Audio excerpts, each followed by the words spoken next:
प्यारे बालकों, हमने कल एक नया अध्याय प्रारंभ किया था जिसका नाम था पृष्ठीय रसायन। और इसमें पृष्ठीय रसायन में हमने सबसे पहले जो घटना पढ़ी थी वो पढ़ी थी अधिशोषण। अधिशोषण किसी ठोस या द्रव के पृष्ठ पर कोई दूसरा पदार्थ आके संचित हो जाए, जमा हो जाए, केवल पृष्ठ पर, अंदर तक नहीं जाएगा वो, केवल पृष्ठ पर जमा हो जाए, वो घटना क्या कहलाती है? अधिशोषण। बेटा अधिशोषण के बाद हमने दो टॉपिक और पढ़े थे। एक तो था अधिशोषक, अधिशोषक, और एक था अधिशोष्य। अधिशोषक और अधिशोष्य। अधिशोषक वो होता है जिसके पृष्ठ पर दूसरा पदार्थ संचित होता है। जैसे ये पैलेडियम धातु का टुकड़ा है, इसकी सतह पर, इसके पृष्ठ पर हाइड्रोजन गैस का जमाव हो गया केवल पृष्ठ पर। तो यहाँ जो ये पैलेडियम है, पृष्ठ तो इसी का काम आ रहा है, तो पैलेडियम यहाँ अधिशोषक कहलाएगा। और ये जो हाइड्रोजन गैस है ये कहलाएगी अधिशोष्य। तो ये बातें कल हमने पढ़ ली थी, इस पर ज़्यादा डिस्कस करने की आवश्यकता भी नहीं है। इसके बाद बेटा हमारा जो अगला टॉपिक है वो है अवशोषण।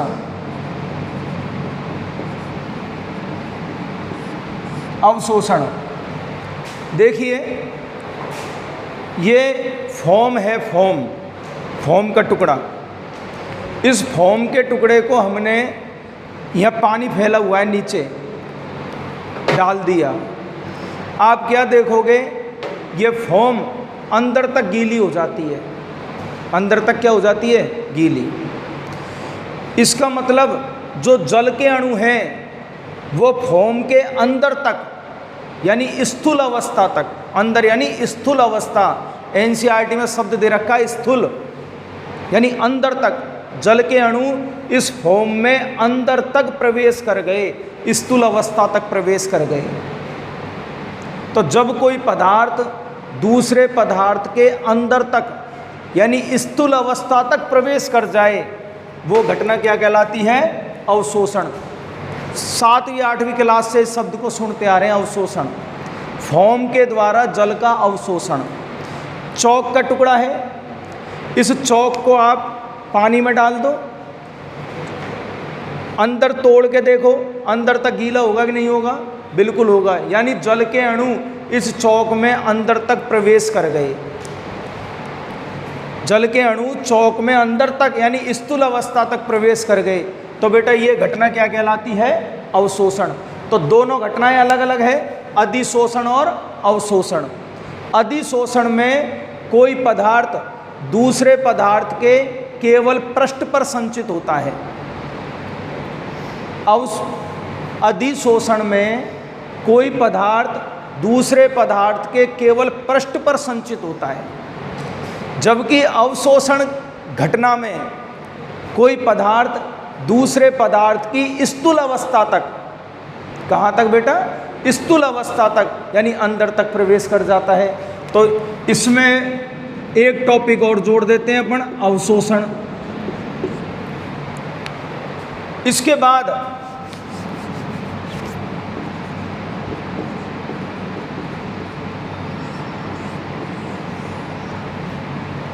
अगली जो घटना है वो है शोषण। अब हो सकता है कि ये अवशोषण आपकी एनसीईआरटी की किताब में नहीं हो, परंतु बेटा ज़्यादा से ज़्यादा 1 दिन का फर्क पड़ेगा। बस जल्दी खींचें अपन कोर्स को या धीमे चलाएं, फर्क 1 दिन का पड़ेगा। धीरे चलोगे, विस्तृत पढ़ोगे, इन फ्यूचर आपको फ़ायदा होगा, भविष्य में आपको फ़ायदा होगा इस चीज़ का। तो मैंने एनसीईआरटी की बुक्स भी पढ़ा रखी है। आज से 6 साल पहले एनसीईआरटी का सिलेबस लागू हुआ था, तब भी मैंने एनसीईआरटी की बुक्स पढ़ाई थी। और आरबीएससी की बुक्स भी पढ़ाता हूँ, कॉलेज में बीएससी भी पढ़ा रहा हूँ। तो मैं मिक्स करके आपको समझा रहा हूँ। नोट्स आपको एनसीईआरटी के पैटर्न पे दूंगा। क्लियर बात? दिमाग में सब चीज़ भरो, नोट्स आपको एनसीईआरटी के पैटर्न पे अवेलेबल हो जाएंगे। नोट्स की आप चिंता मत करना। 1-2 बच्चों ने मुझसे बोला था सर नोट्स का क्या प्रोसीजर है, तो अभी तो मुझे आए ही दूसरा दिन हुआ है। ये चिंता मत करो, वो सब मेरी जिम्मेदारी है। आपकी जिम्मेदारी केवल समझना और याद करना। आपको किस प्रकार से 95 से ऊपर लेके जाना है, ये मेरी जिम्मेदारी है। आप चिंता मत करो इस बात की बिल्कुल भी कि धीरे चल रहा है तेज चल रहा है, क्योंकि आप नादान हो, अभी कुछ नहीं जानते। आप तो समझो बस। देखिए बेटा, शोषण जब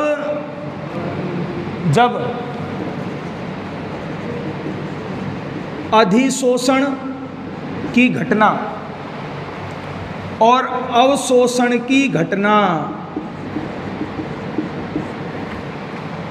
जब दोनों घटनाएं एक साथ होती है, यानी किसी पदार्थ का अधिशोषण भी होता है और अवशोषण भी होता है। क्या बेटा? अधिशोषण भी होता है और क्या होता है? अवशोषण भी। तो ये दोनों मिलकर क्या कहलाती है? शोषण।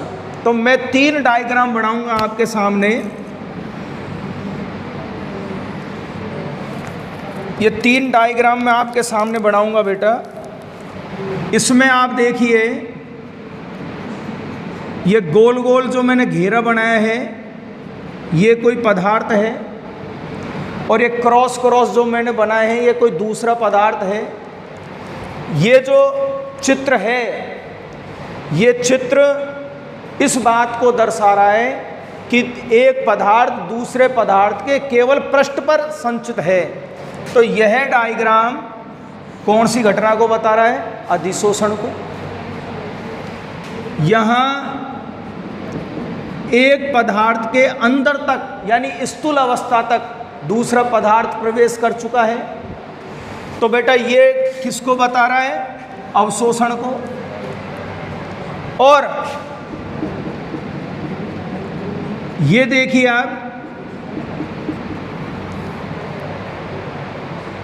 ये कोई पदार्थ है, ये क्रॉस क्रॉस कोई गैस है। तो पहले तो गैस पृष्ठ पर संचित हुई। कहाँ हुई बेटा? पृष्ठ पर। अब आपने दाब बढ़ा दिया, गैस पर क्या बढ़ा दिया? दाब लगा दिया आपने। तो दाब बढ़ाओगे तो ये स्थूल अवस्था तक प्रवेश कर गई। कहाँ प्रवेश कर गई बेटा? स्थूल अवस्था तक। तो आप देखिए, अधिशोषण भी हुआ है ना और अवशोषण भी हुआ है ना। तो ये घटना किसको बता रही है बेटा? शोषण को। क्लियर है बात? क्लियर? कोई दिक्कत है किसी को? शाबाश। आगे देखो आप, एक लास्ट और है, उसका नाम है विशोषण। विशोषण। अधिशोषण की जो घटना है, अधिशोषण की घटना, उसका जस्ट अपोजिट, विपरीत। अधिशोषण की घटना का जस्ट विपरीत। तो अधिशोषण की घटना में क्या होता है? कोई पदार्थ दूसरे पदार्थ के पृष्ठ पर संचित होता है। पृष्ठ पर क्या होता है बेटा? संचित। अगर यह पृष्ठ पर संचित पदार्थ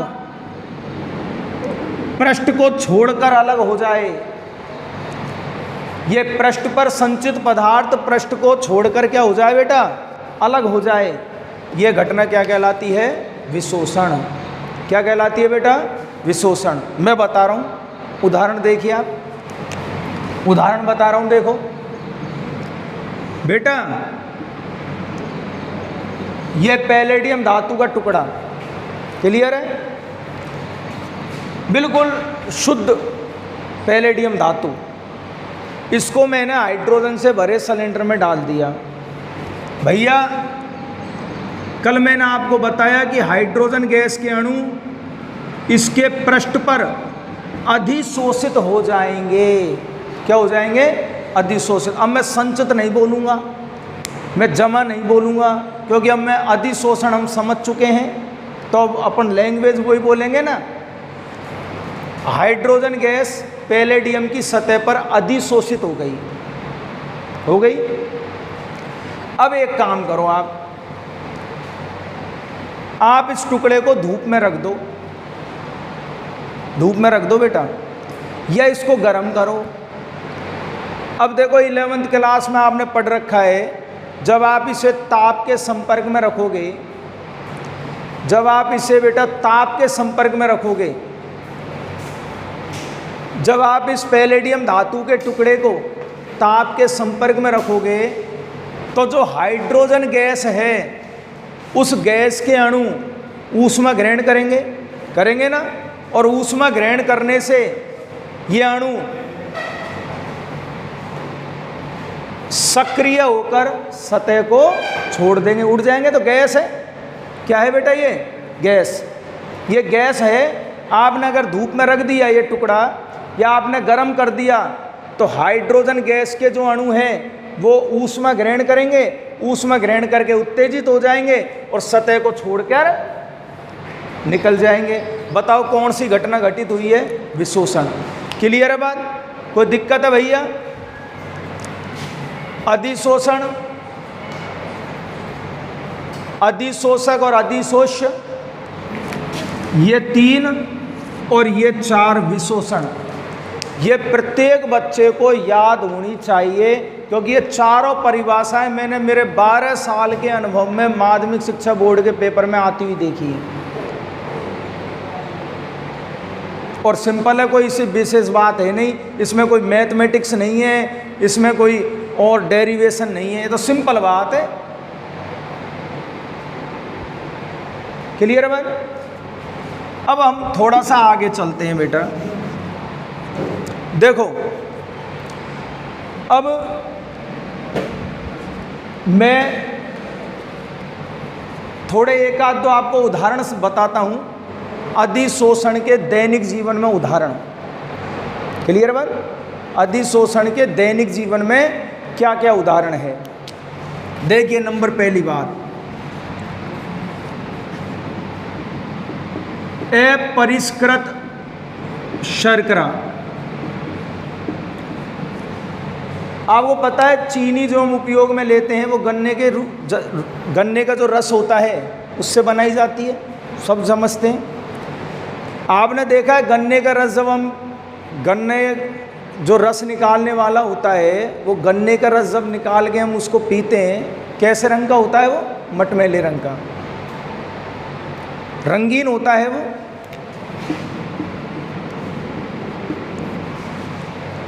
और चीनी कैसी होती है? रंगहीन। इसको मतलब आपने कोई ना कोई विधि से, आपने किसी न किसी प्रोसीजर से इस गन्ने के रस में से रंग को अलग किया है कि नहीं किया? भाई गन्ने का रस मटमैला रंग का होता है और गन्ने के रस से चीनी बनाई जाती है, और चीनी बिल्कुल आपको पता है रंगहीन या सफ़ेद रंग की है। इसका मतलब गन्ने के रस में से आपने रंग को अलग किया है कि नहीं किया? भाई गन्ने के रस में से आपने क्या अलग किया है? रंग। तो गन्ने का जो रस है उसको हमने विज्ञान की भाषा में किताब में लिखा हुआ है अपरिष्कृत शर्करा। क्या लिखा हुआ है बेटा? अपरिष्कृत शर्करा। किताब में गन्ने का रस नहीं लिख रखा है, वो तो मैं आपको समझा रहा हूँ। अपरिष्कृत शर्करा। तो ये जो गन्ने का रस है या अपरिष्कृत शर्करा का जो विलयन है, उसमें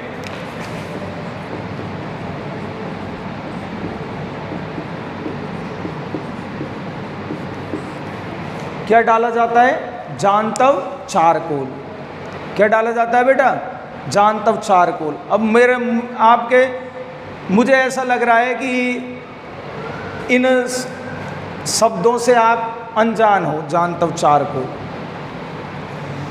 अभी बताता हूँ मैं आपको, कोई बात नहीं, 2 मिनट का काम है।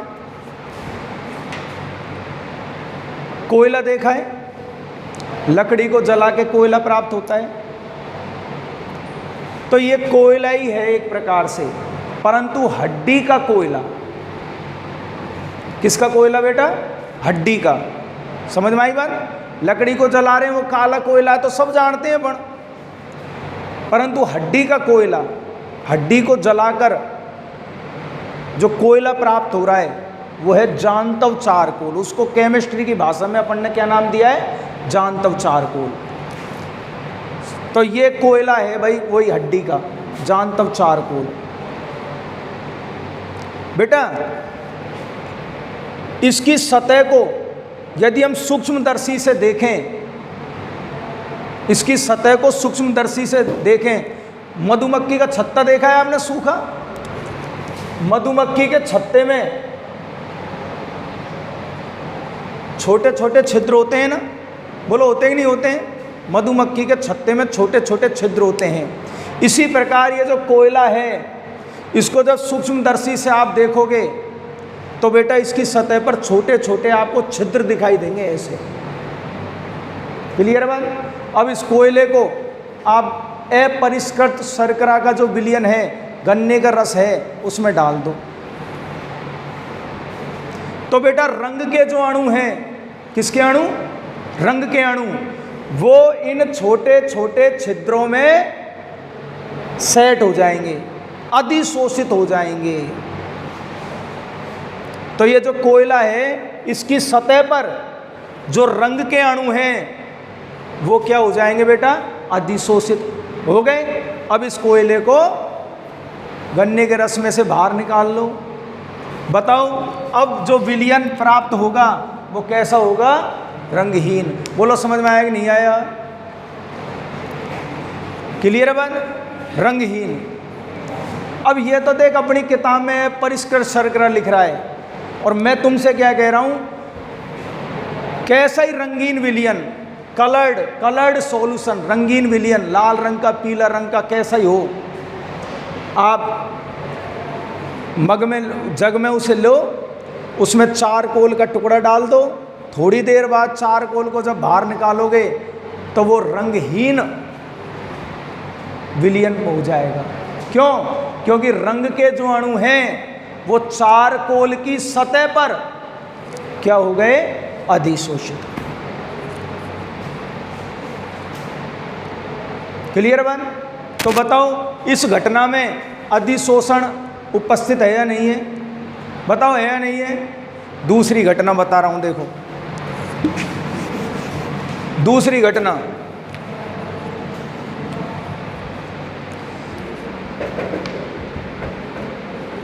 देखिए बेटा दूसरी घटना क्या है। ये कमरा है, मान लो पूरा पैक है, अभी तो इसमें क्या है, खिड़की दरवाजे लगे हुए हैं, पूरा पैक कमरा, उसमें नमी है, नमी क्या है बेटा? नमी, वायु में नमी है, जलवाष्प, वायु में जलवाष्प है, नमी। अब कभी आपने महसूस किया सुबह सुबह का मौसम तो ठंडा रहता है और दोपहर में मौसम कैसा हो जाता है बेटा? गर्म। इस कमरे में जहाँ तुम बैठ के ऑनलाइन क्लास देख रहे हो, सुबह सुबह का जो वातावरण है हमारे चारों ओर वो ठंडा रहता है, और जैसे जैसे धूप खिलती है ज़्यादा, दोपहर होती जाती है, वातावरण गर्म होता जाता है। उसका रीज़न है हमारे वायुमंडल में, हमारे चारों ओर जो परिवेश है, इसमें आप जानते हो ऑक्सीजन, नाइट्रोजन गैस, इसके अलावा नमी भी उपस्थित है, जलवाष्प, जल की मात्रा, जलवाष्प। अब धूप खिलेगी तो ये जलवाष्प वाष्प बन के ऊपर निकल जाएगी, तो हमारा ये क्षेत्र गर्म हो जाएगा। तो बेटा इस कमरे में नमी है, जहाँ मैं पढ़ा रहा हूँ इस कमरे में नमी है, मुझे ठंडक महसूस हो रही है, नमी है। सिलिका जेल, सिलिका जेल या कैल्शियम ऑक्साइड का बुरादा अगर मैं इस कमरे में जगह जगह डाल दूं, जगह जगह डाल दूं, पता है क्या होगा? इस क्षेत्र में जो नमी है, जल के अणु है, जलवाष्प के अणु, वो सब सिलिका जेल की सतह पर आकर, सिलिका जेल की सतह पर आकर क्या हो जाएंगे बेटा? अधिशोषित। बताओ, नमी को आपने अलग किया कि नहीं किया? बताओ, किया कि नहीं किया? नमी को हमने अलग कर दिया। ये जो प्रोसीजर है, ये जब आप साइंटिस्ट बनोगे बड़े होकर, तो जब प्रयोग करोगे तो कई प्रयोग ऐसे होते हैं जिनमें नमी की आवश्यकता नहीं होती है। तो नमी को अलग करने के लिए, उस पात्र में से नमी को अलग करने के लिए सिलिका जेल का उपयोग किया जाता है। बताओ, ये जो घटना मैंने बताई है उसमें अधिशोषण हो रहा है कि नहीं हो रहा है? बोलो, हो रहा है कि नहीं हो रहा है? नमी यानी जल के अणु, नमी यानी जल के अणु सिलिका जेल की सतह पर आकर इकट्ठे हो रहे हैं कि नहीं हो रहे हैं? हो रहे हैं। कौन सी घटना है बेटा ये? अधिशोषण। तीसरा देखो,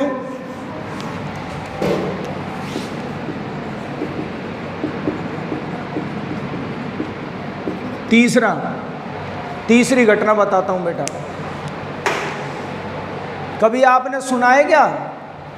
मैंने तो कई बार सुना है कि जो कुआं होता है, कुआं जिसमें से पानी खींचते हैं अपन, कई बार ऐसी घटना हो जाती है कि कुएं के अंदर जहरीली गैस बन जाती है बेटा। अंदर कुएं के अंदर क्या बन जाती है? जहरीली गैस। और कोई व्यक्ति यदि कुएं में उतरता है तो वो जहरीली गैस उसके शरीर में जाती है, मर जाता है बेचारा। तो उस कुएं में से जहरीली गैस को निकालने के लिए, किसको बेटा? जहरीली गैस को। उस कुएं में से जहरीली गैस को निकालने के लिए, अब यार गैस को कैसे निकालें ऊपर? तो उस कुएं के अंदर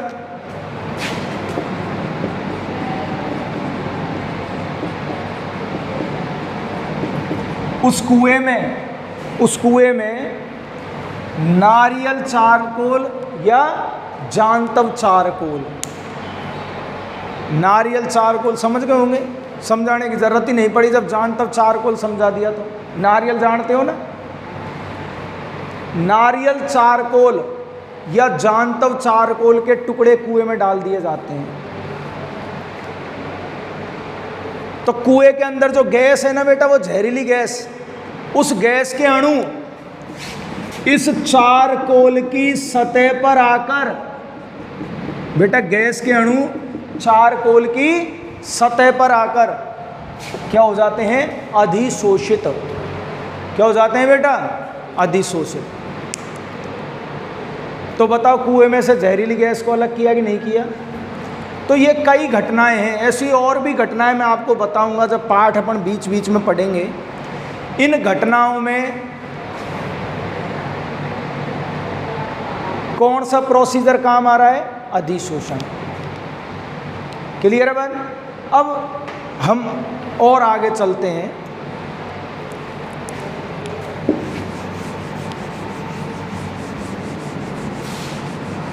देखो बेटा,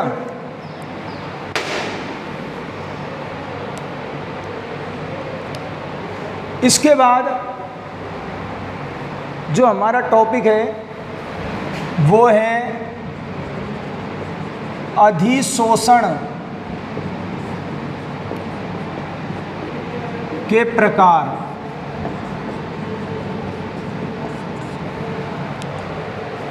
अधिशोषण के प्रकार।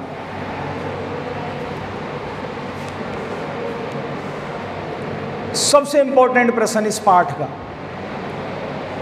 अधिशोषण के प्रकार।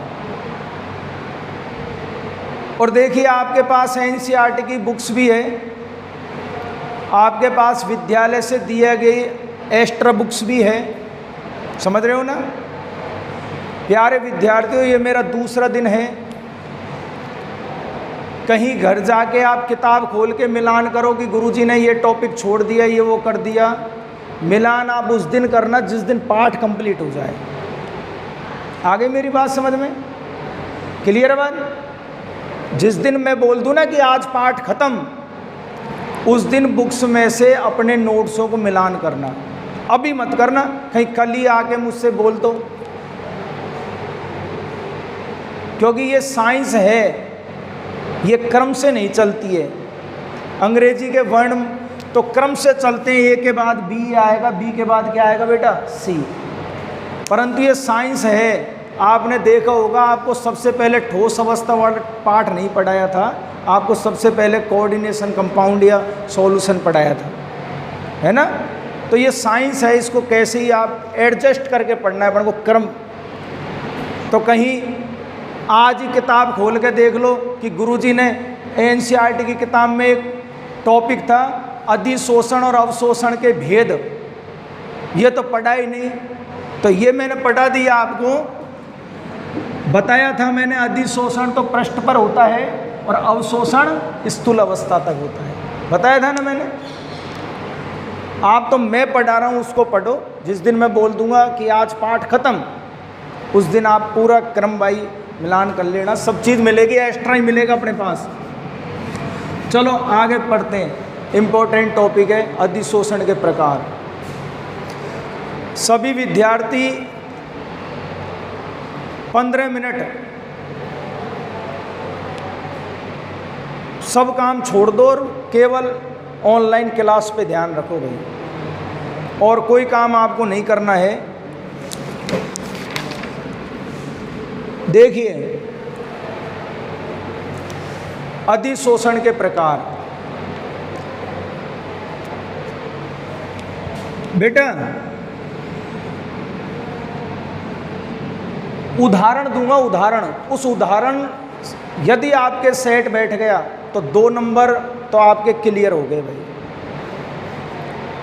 अगर ये प्रश्न आ जाता है तो 2 नंबर का आएगा, अधिशोषण के प्रकार बताइए। उदाहरण बता रहा हूँ, उसी से आपके दिमाग में बैठ जाएगा।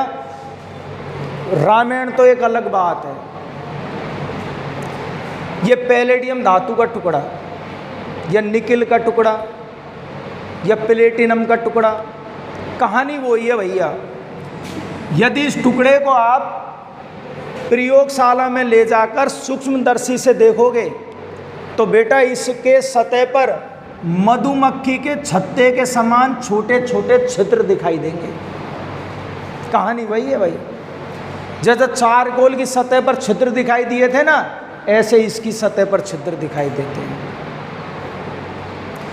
एक दिन आपको ये भी समझ में आ जाएगा कि छिद्र क्यों दिखाई देते हैं, पर एक दिन समझ में आएगा, आज नहीं आएगा। हर चीज की समय सीमा होती है भाई, एक दिन जरूर आ जाएगा। तो बेटा ये पैलेडियम धातु का टुकड़ा है भाई साहब, और इसको आपने हाइड्रोजन गैस के सिलेंडर में डाल दिया। डाल के टुकड़ा बाहर निकाला। बाहर निकाला तो आपने देखा कि इस टुकड़े की सतह पर हाइड्रोजन गैस का अधिशोषण हो गया। क्या हो गया बेटा? अधिशोषण। अब जमाव नहीं बोलूँगा, संचित नहीं बोलूँगा, अधिशोषण। पैलेडियम की सतह पर हाइड्रोजन का अधिशोषण। एक उदाहरण तो ये है भाई अपने पास। एक और बताता हूँ बेटा, ये लोहे का टुकड़ा है भाई साहब, अभी कटवा के लेके आया हूँ, तरोताज़ा चौकोर टुकड़ा, शानदार चमक रही है परत इसकी। पता है ना, धातुओं की परत चमकीली होती है, शानदार चमक रही है। आपको दिखाई नहीं देगी क्योंकि ये लकड़ी का है। मन की आंखों से देखो कि ये लोहे का है, बिल्कुल नया, भी चमचमा रहा है भाई साहब। अरे सुबह सुबह मंदिर में 4:30 बजे शंकर भगवान के ऊपर जल चढ़ाने जाते हो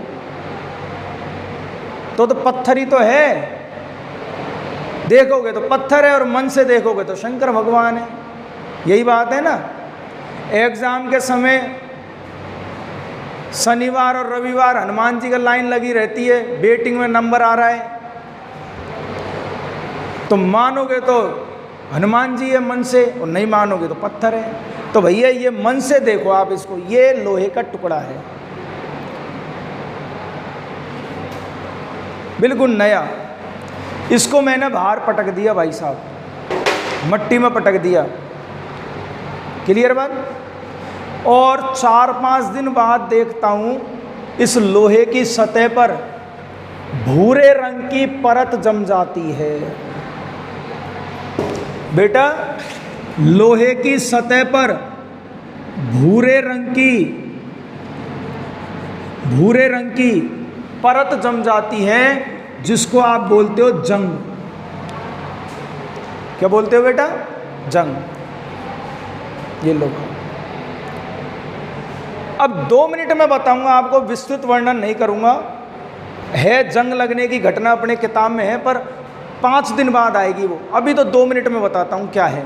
ये लोहे का टुकड़ा था,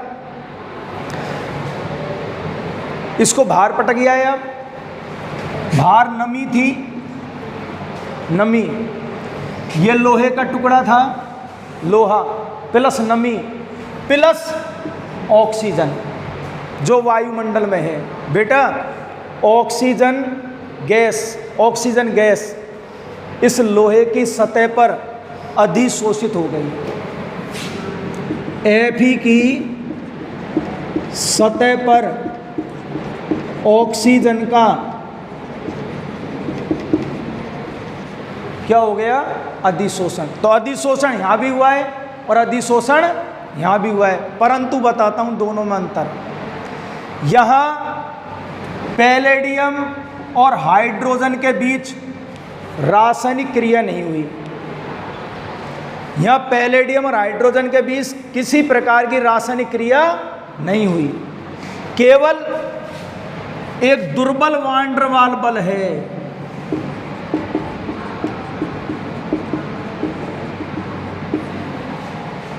केवल एक दुर्बल आकर्षण है पैलेडियम और हाइड्रोजन के बीच, केवल एक दुर्बल आकर्षण, कोई क्रिया नहीं हुई बेटा, समझ रहे हो? केवल एक दुर्बल आकर्षण है। जबकि यहां लोहा और ऑक्सीजन के बीच रासायनिक क्रिया हो गई और एक नया यौगिक बन गया। क्लियर बात? अब एक बात बताइए, अगर मैं आपसे ये कहूं कि इसमें से हाइड्रोजन को बाहर निकालो, निकाल सकते हो ना? बड़ी आसानी से निकाल सकते हैं। इस टुकड़े को बाहर धूप में रखिए या गर्म कर दे। गर्म करोगे तो ताप के प्रभाव से वान डेर वाल्स बल टूट जाएगा, हाइड्रोजन अलग पैलेडियम अलग। बताओ यहां अधिशोषक और अधिशोष्य दोनों के मध्य दुर्बल वान डेर वाल्स बल है जो आसानी से टूट जाता है। बताओ दोनों का अलग अलग कर सकते हो? नहीं कर सकते? कर सकते हैं ना बेटा? ये अधिशोषण भौतिक अधिशोषण कहलाता है।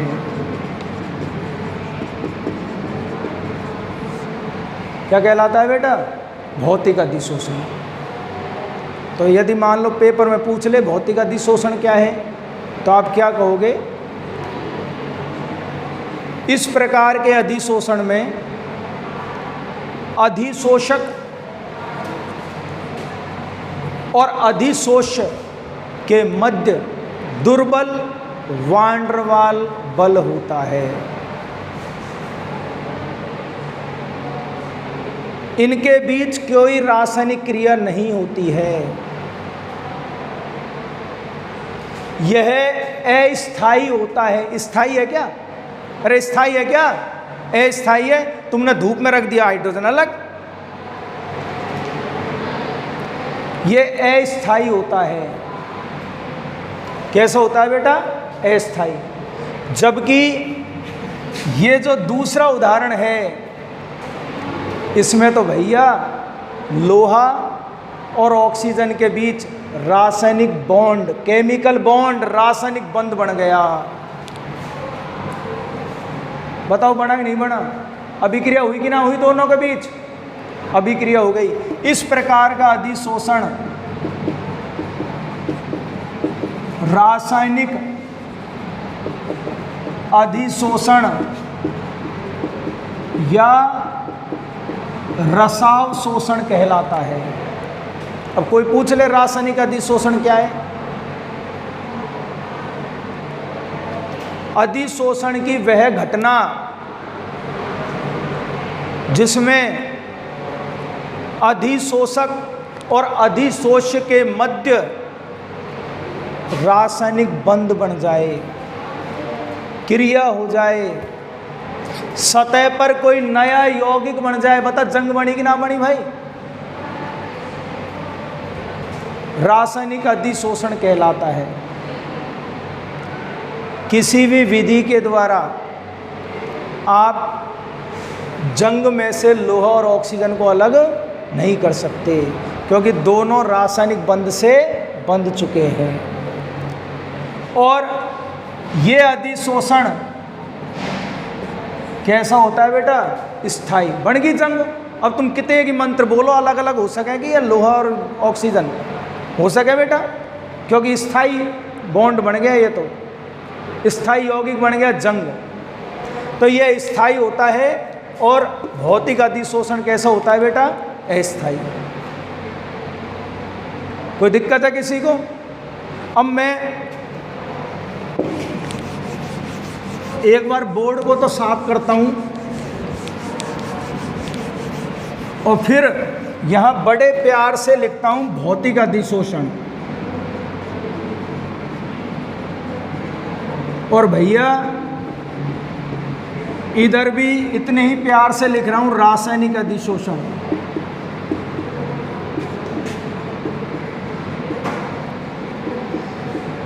अधिशोषण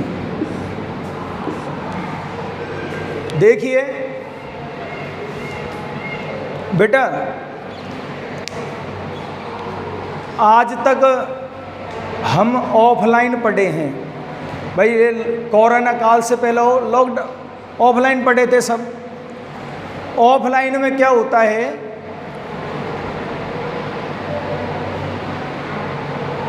बच्चा और उसको पढ़ाने वाला टीचर बिल्कुल आमने सामने बैठे रहते हैं। आई कांटेक्ट होता है, आंखों का कांटेक्ट होता है एक दूसरे से। बच्चा भयभीत भी रहता है कि मैं इधर उधर मान लो किसी का पेन चलाऊंगा तो गुरुजी पकड़ लेंगे। एक अनुशासन भी होता है, और अनुशासन जहाँ होता है वहाँ पढ़ाई भी होती है। भाई वो एक बार उदम मचाएगा, गुरुजी उसको टोकेंगे तो वो सचेत हो जाएगा, पढ़ने लग जाएगा। अब कोरोना एक महामारी जिसका किताबों में नाम भी नहीं था, वो आ गई। और आप इतने भाग्यशाली हो जो ऑनलाइन पढ़ रहे हो। आपको पढ़ाने वाले गुरुजी ने ऑनलाइन नहीं पढ़ी कभी भी, आप ऑनलाइन पढ़ रहे हो। देखो कितने भाग्यशाली हो। और मैं भी भाग्यशाली हूँ जो ऑनलाइन पढ़ा रहा हूँ। तो बेटा अब ऑनलाइन में क्या होता है? कोई मुझसे 5 किलोमीटर दूर बैठा है, कोई 2 किलोमीटर दूर बैठा है, कोई 30 किलोमीटर दूर बैठा है, सब अपने घर बैठे हैं बच्चे। अब गुरु का तो अनुशासन का मतलब ही नहीं कि मैं तुम्हारे घर आर देखूं कि हाँ पढ़ रहा है कि नहीं पढ़ रहा है। अब तो बेटा हमको सेल्फ डिसिप्लिन, स्वतः अनुशासित रहना पड़ेगा। प्रतिदिन जो वीडियो हैं सब्जेक्ट की वो देखनी होगी, कॉपी किताब सामने रखी होगी और हर चीज़ों को नोट करोगे। अब तुम्हारे ऊपर जिम्मेदारी ज़्यादा बढ़ चुकी है। ज़्यादा तो कॉपी खराब होंगी, रफ कॉपी में लिखोगे गुरुजी क्या बोल रहे हैं क्या नहीं बोल रहे हैं।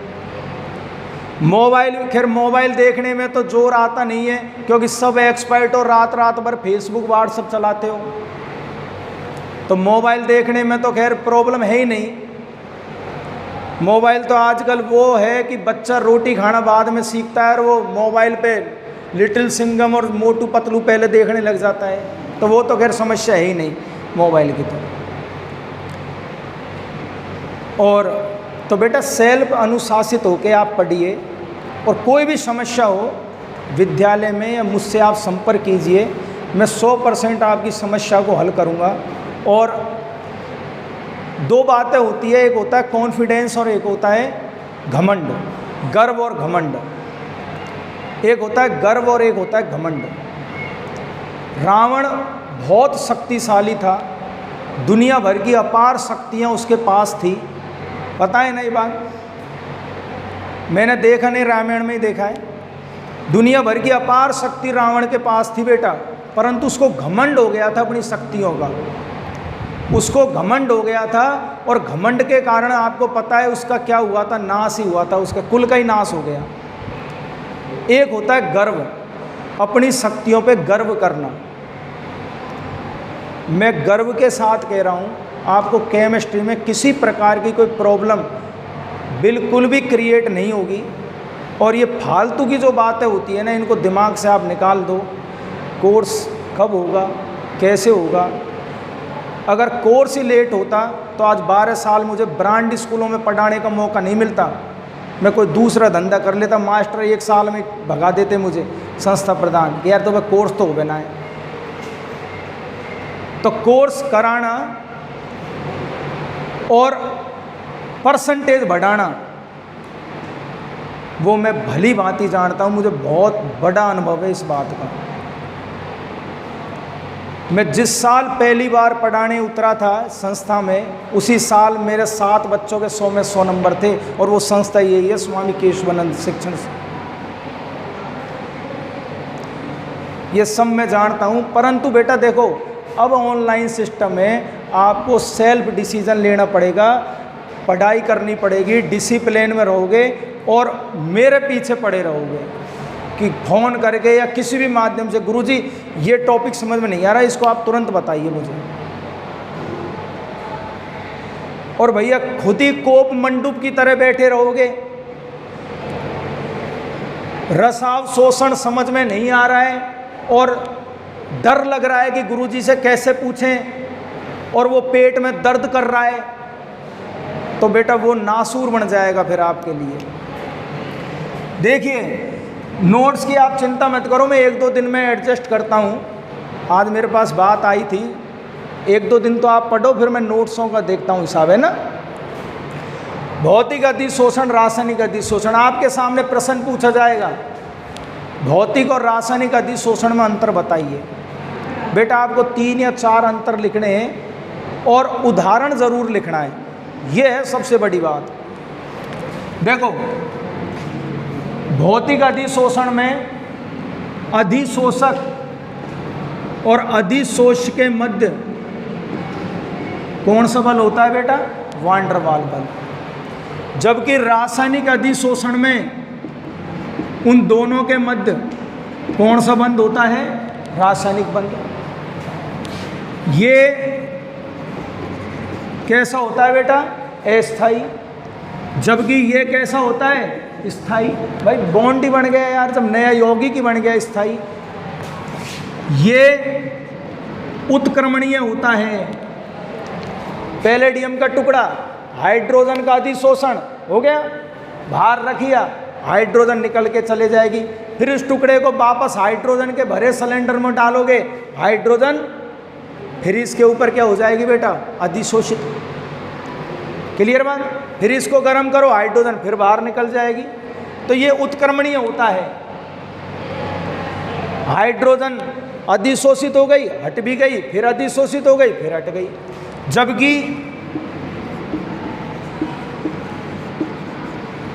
ये कैसा होता है, अनुत्क्रमणीय। इसके अलावा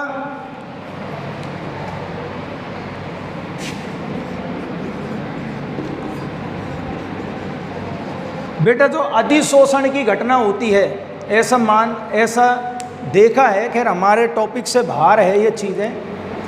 अधिशोषण की जो घटना होती है वो ऊष्मा छेपी होती है। कैसी होती है बेटा? ऊष्मा छेपी, यानी ऊष्मा बाहर निकलती है। अधिशोषण की घटना में ऊष्मा बाहर निकलती है। जब यह पैलेडियम की सतह पर हाइड्रोजन गैस आके जमा होगी तो ऊष्मा बाहर निकलेगी। ये सार्वभौमिक सत्य है 100%। तो ये ऊष्मा छेपी घटना होती है, चाहे वो भौतिक अधिशोषण हो चाहे रासायनिक अधिशोषण हो, ऊष्मा तो भैया बाहर ही निकलेगी। क्यों निकलेगी? ये प्रश्न मैं आपके ऊपर थोप रहा हूं। आपको मैं 3 दिन का समय दे रहा हूं। 3 दिन में आप इस प्रश्न का उत्तर मुझे किसी न किसी माध्यम से बताओगे कि ये ऊष्मा छेपी घटना होती है। 3 दिन के बाद का समय मेरा, फिर तो मैं तो बताऊंगा ही। क्लियर बात? ये 3 दिन का मैं आपको समय दे रहा हूं। आप 3 दिन में मुझे बताओगे कि ऊष्मा क्यों बाहर निकलती है। वो बच्चा ब्रांड बच्चा होगा मेरी नज़र में। अब ऐसा तो करना मत जो सब फोनन पे कर दो एक दूसरा से।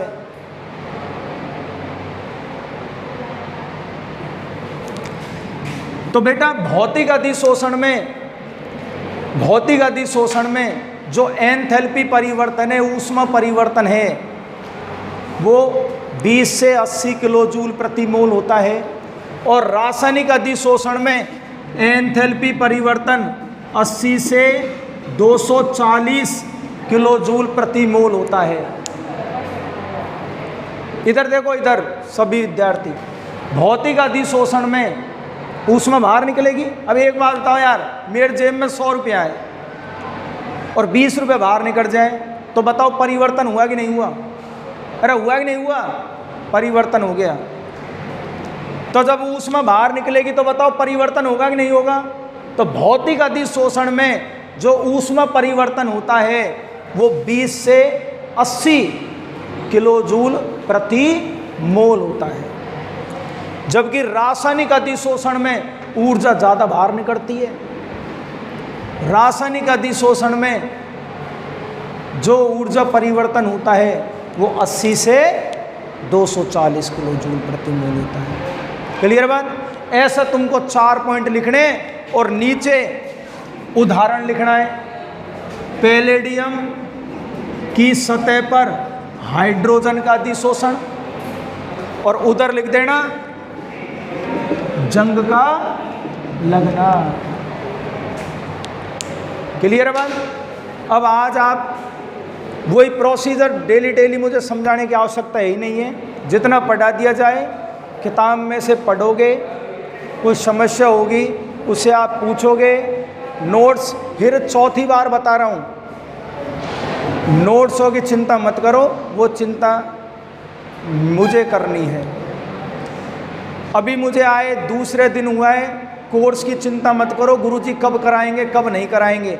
अपने पास एक जादू की छड़ी है, अपन भग भी सकते हैं और धीरे भी चल सकते हैं। एक मेरा दोस्त है जो रेलवे में ड्राइवर है, वो पैसेंजर भी चलाता है और शताब्दी भी चलाता है। तो पैसेंजर तो चलती है धीरे और शताब्दी चलती है तेज। है वो मेरा दोस्त, वो कभी पैसेंजर चलाता है कभी शताब्दी चलाता है। तो वो तो ड्राइवर के ऊपर है, एक्सीलेटर पे कब दबाना है। क्लियर है ना बात? वो चिंता मत करो, कोर्स कैसे कराना है क्या कराना है वो सब मेरी बात है, आपको केवल पढ़ाई पे ध्यान लगाना है। धन्यवाद बेटा।